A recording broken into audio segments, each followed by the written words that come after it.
engine back in this airplane. As anyone that's been through a rebuild of an engine process, you know that it's going to take a couple of months to buy one, another couple of months to get it, and another couple of months to install it. Well, it's about that time. We've got the engine, we've got a place at the shop, the install's going on, and here we go through a little bit of how we... All right, we're here to go get that engine and drop this check off. Totally exciting times just to get this plane back up in the air. I'm going to be in the comments below. Where should we go from here? I'll talk through what Flying Magazine had to say about it.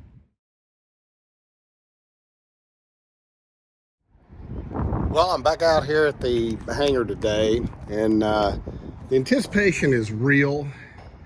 The engine's supposed to come next week. We'll have the whole plane moved over to the engine shop and hopefully get this thing back together and take the first trip in it in the next 45, 60 days. It's been a moment.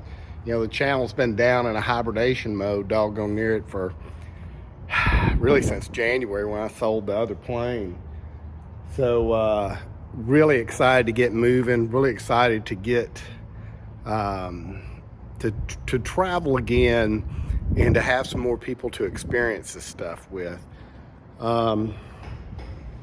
You know, I need to put up a poll on where to go because we're going to get out and make some long haul adventures in this thing.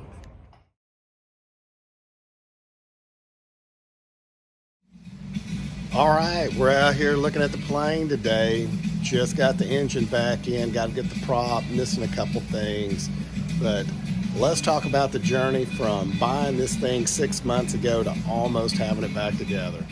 Found this plane on Facebook, and it had a high time engine, but it had a good spot in Addison, and the young man that was going to own the other half of it was a jet pilot. Was totally intrigued by that, pulled the trigger on buying it, and then we had to put an engine in, and this is where we sit at today. Plane sitting over at Plane Smart in Addison, and they've got a hangar full of planes. Well, we don't. Jacob's good enough to clean it while we wait to do some of this, like going to Oshkosh, that all my buddies are doing.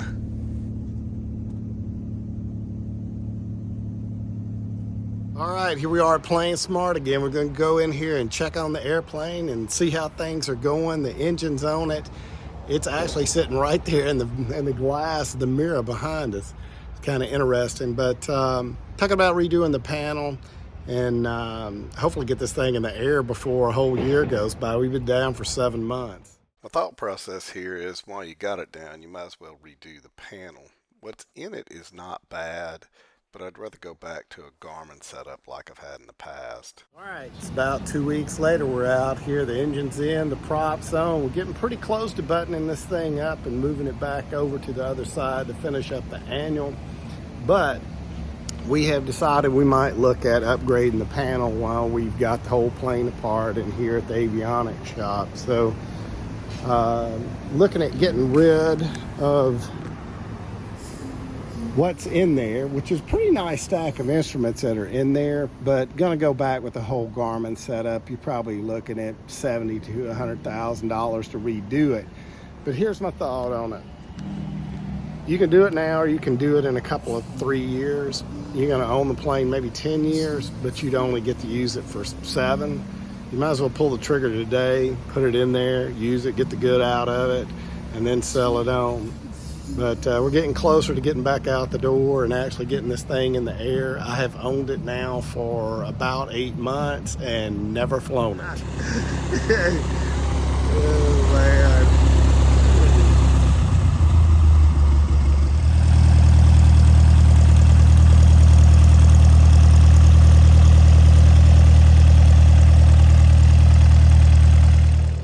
Nighttime takeoff in the little Grumman, headed back home after coming down to eat with the grandparents.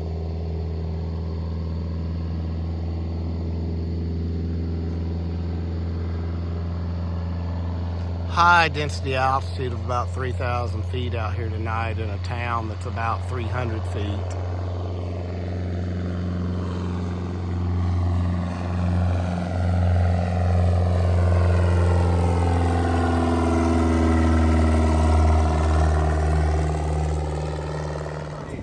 All right, there are all of the skydivers.